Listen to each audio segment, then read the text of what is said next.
2025 October 6వ తారీఖు తెల్లవారి సమయం 3 గంటలైంది. ఢిల్లీ మొత్తం నిద్రపోతుంది. అప్పుడు రామ్కేష్ అనే వ్యక్తి ఫ్లాట్లోకి 3 వ్యక్తులు సడన్గా ఎంటర్ అయ్యారు. నిద్రపోతున్నటువంటి రామ్కేష్ని తీసుకొచ్చి కుర్చీలో కూర్చోబెట్టి తాళ్లతో గట్టిగా కట్టేశారు. అతన్ని తిడుతూ కొడుతూ ఉన్నారు. లాస్ట్కి ఒక వ్యక్తి ఏం చేశాడంటే మొబైల్ ఛార్జర్ వైర్ తోటి తన గొంతుకేసి గట్టిగా నులిమేశాడు. దీంతో రామ్కేష్ అక్కడికక్కడే స్పృహ కోల్పోయాడు. ఆ తర్వాత గ్యాస్ సిలిండర్ని తీసుకుని వచ్చి గ్యాస్ మొత్తం లీక్ చేసేసి డోర్ లాక్ పెట్టి లోపలికి నిప్పంటించారు. కొంత సమయానికి ఆ గ్యాస్ సిలిండర్ పెద్దగా బ్లాస్ట్ అయ్యింది. చుట్టుపక్కల ఉన్న వాళ్ళందరూ ఏమనుకున్నారంటే గ్యాస్ సిలిండర్ పేలింది కాబోలు ఇది ఒక యాక్సిడెంట్ అని అనుకున్నారు. కానీ ఇది ఒక ప్లాన్డ్ హత్య అని ఎవరికీ తెలియదు. అయితే ఈ వచ్చినటువంటి 3లోని ఒకరు అమ్మాయి కూడా ఉన్నారు. ఆ అమ్మాయి ఎవరో కాదు, రామ్కేష్ ప్రాణానికి ప్రాణంగా ప్రేమించినటువంటి అమృత. అయితే అమృత ఎందుకు ఇలా చేసింది? తను అంతలా ప్రేమించినటువంటి రామ్కేష్ని ఎందుకు చంపింది? ఎంతో పర్ఫెక్ట్గా యాక్సిడెంట్లా ప్లాన్ చేసినటువంటి ఈ హత్య అనేది పోలీసులు ఎలా ఛేదించారు, హంతకుల్ని ఎలా పట్టుకున్నారు, అన్ని విషయాలు ఈ వీడియోలో క్లియర్గా చూద్దాం రండి. 2025 మేలో నోయిడాలో ఒక ఇంటర్వ్యూలోని అమృత మరియు రామ్కేష్ మొట్టమొదటిసారిగా కలుసుకున్నారు. అనుకోకుండా వాళ్ళ మధ్య మాట కలిసింది. తర్వాత వాళ్ళ మధ్య కెమిస్ట్రీ పెరిగింది. ఫోన్ నెంబర్స్ ఎక్స్చేంజ్ చేసుకున్నారు. చాలా తొందరగా ఒకళ్ళొకరు ఇష్టపడ్డారు. లివింగ్ టుగెదర్లో ఉన్నారు. ఒకే ఫ్లాట్లో కూడా ఉన్నారు. సో ఈ విధంగా వాళ్ళ మధ్య బంధం బాగా గట్టిపడింది. సో అమృతకి 21 ఏళ్ళు, ఆమె బీఎస్సీ ఫారెన్సిక్ చదువుతుంది.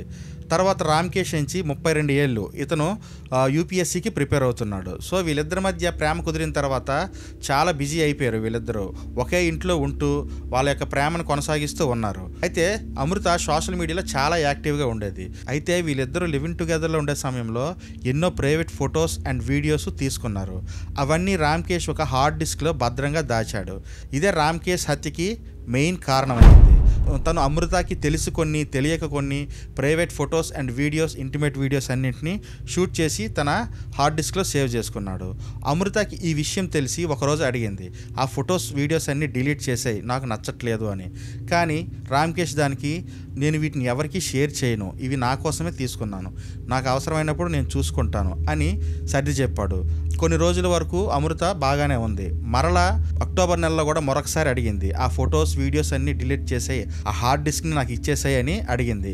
కానీ దీనికి అస్సలు ఒప్పుకోలేదు. అంతేకాకుండా తనని బ్లాక్మెయిల్ చేయడం కోసం ఒకసారి అందులో కొన్ని ఫొటోస్ వీడియోస్ని కూడా ఆమెకి పంపించాడు. సో దీంతో అమృత బాగా భావోద్వేగానికి గురయ్యింది. ఎలాగైనా హార్డ్ డిస్క్ని చేజిక్కించుకోవాలి, ఆ వీడియోస్ని ఫొటోస్ని డిలీట్ చేయాలి అని తను అనుకుంది. అయితే ఇదిలా ఉండగా ఒకరోజు అమృత తన సొంత ఊరైనటువంటి మొరాదాబాద్కి ఒకరోజు వెళ్ళింది. అక్కడ తన ఎక్స్ బాయ్ ఫ్రెండ్ అయిన సుమిత్ని కలిసింది. ఈయనకి 27 ఏళ్ళు. ఇతను ఒక గ్యాస్ ఏజెన్సీలోని మేనేజర్గా పనిచేస్తున్నాడు. సో గ్యాస్కి సంబంధించిన ప్రతి ఒక్క విషయం ఆయనకి బాగా తెలుసు. అయితే ఈ విషయాన్ని తనతో చెప్పి అమృత బాధపడింది.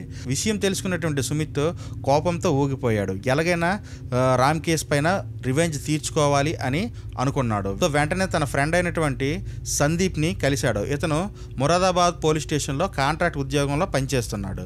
సో వీళ్ళు 3 కలిసి అతని దగ్గర ఉన్నటువంటి హార్డ్ డిస్క్ని దొంగిలించాలి అని ప్లాన్ వేసుకున్నారు. అయితే ఇంత జరిగినప్పుడు ఇటువంటి విషయాన్ని పోలీసు దృష్టికి తీసుకువెళ్లకుండా వీళ్ళు ఒక దొంగతనానికి ప్లాన్ చేశారు. కానీ ఇదే వాళ్ళని చివరికి జైలు పాలు చేసింది. అక్టోబర్ 5వ తారీఖున అమృత రామ్కేష్ ఫ్లాట్కి వెళ్ళి హార్డ్ డిస్క్ని బాగా వెతికింది. కానీ ఆ హార్డ్ డిస్క్ ఎక్కడ దొరకలేదు. దీంతో ప్లాన్ చేంజ్ చేశారు. అదే రాత్రి 3 కలిసి అతన్ని ఎలాగైనా హత్య చేయాలి అని ప్లాన్ చేసుకున్నారు. వెంటనే వాళ్ళ 3 రాత్రి 2:20 టైంకి ఫ్లాట్కి వెళ్ళారు. 3 మాస్కులు వేసుకొని వెళ్ళారు. పడుకొని ఉన్నటువంటి రామ్కేష్ని కుర్చీలో కట్టేసి అతని పైన నూనె, నెయ్యి, ఆల్కహాల్ లాంటివి పోశారు. ఆయన గొంతుకి మొబైల్ ఛార్జింగ్ వైర్ తోటి గట్టిగా నులిమేశారు.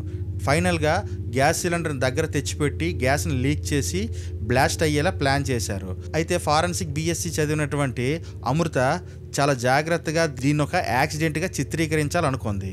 సక్సెస్ అయ్యింది కూడా. కానీ చేసినటువంటి ఒక చిన్న తప్పు వల్ల దొరికిపోయింది. తానేమనుకుందంటే డోర్ని తెరిచిపెట్టి ఉంచినా, బయట నుండి గడపెట్టినా ఎవరైనా ఇంట్లోకి వచ్చుంటారు అని పోలీసులు అనుమానిస్తారు. దీంతో కేసు ఇన్వెస్టిగేషన్ మొదలవుతుంది. అందుకోసం తను ఏం చేసిందంటే డోర్ని లోపల నుండి గడపెట్టాలనుకుంది. బయట ఉండేటువంటి డోరు ఒక గ్రిల్తో ఉన్నటువంటి డోర్ అనమాట. సో దానికి ఉన్నటువంటి మెస్ని కొంచెం సైడ్ చేసి అమృత బయట నుండే లోపల గడి పెట్టింది. మరలా మెస్ని యథావిధిగా పెట్టడానికి ట్రై చేసింది. కానీ మెస్ అనేది ట్యాంపరింగ్ అయ్యిందని పోలీసులు గమనించారు. అయితే పోలీసులు కూడా దీన్ని ఒక యాక్సిడెంట్గానే భావించారు. ఎందుకంటే అక్కడ గ్యాస్ సిలిండర్తో పాటు ఏసీ కూడా బ్లాస్ట్ అయిపోయి ఉంది. సో దీనివల్ల అగ్ని ప్రమాదం ఎక్కువ జరిగి అతను చనిపోయాడు అని అనుకున్నారు. కానీ రామ్కేష్ యొక్క తల్లిదండ్రులు అనుమానం వ్యక్తం చేశారు. దీంతో పోలీసులు ఇన్వెస్టిగేషన్ చేయడం మొదలుపెట్టారు. అప్పుడు వాళ్ళకి ఈ డోర్ దగ్గర ట్యాంపర్ అయినటువంటి మెస్ కనిపించింది. సో అప్పుడే అనుకున్నారు, ఎవరో బయట నుండి వ్యక్తులు వచ్చి డోర్ని లాక్ చేశారు బయట నుండి, అంటే మనల్ని మిస్లీడ్ చేయడానికే ఇదంతా చేశారు అని పోలీసులు సీసీ కెమెరాని గమనించడం మొదలుపెట్టారు. సో తెల్లవారుజామున 3 గంటలకి అమృత మరియు సుమితులు బయటికి రావడం పోలీసులు సీసీ కెమెరాలో గమనించారు.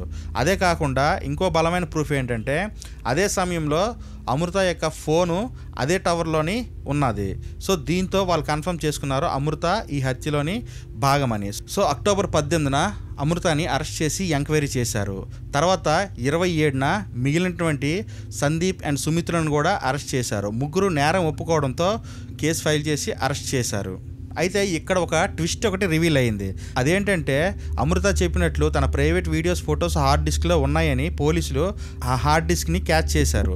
ఆ హార్డ్ డిస్క్లో చెక్ చేసినట్లయితే అమృతతో పాటు మరొక 15 మంది అమ్మాయిల యొక్క ఇటువంటి private videos, photos and intimation videos కూడా అందులో దొరికాయి.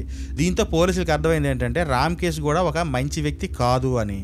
ఏదేమైనప్పటికీ తను బాధితురాలు అయినప్పటికీ అమృత చేసింది చాలా పెద్ద తప్పు. అలా అని రామ్కేష్ ఏమీ మంచివాడు కాదు, అతను కూడా మోసగాడే. అయితే మీరే చెప్పండి, మీరు రామ్కేష్కి సపోర్ట్ చేస్తారా, అమృతకి సపోర్ట్ చేస్తారా? ఇద్దరూ తప్పులు చేశారు. ఓకే, ఇటువంటి మంచి మంచి వీడియోస్ కోసం మన ఛానల్ సబ్స్క్రైబ్ చేసుకోండి. అంతేకాక ఈ వీడియోని లైక్ చేసి మీ ఫ్రెండ్స్ అండ్ ఫ్యామిలీకి షేర్ చేయండి.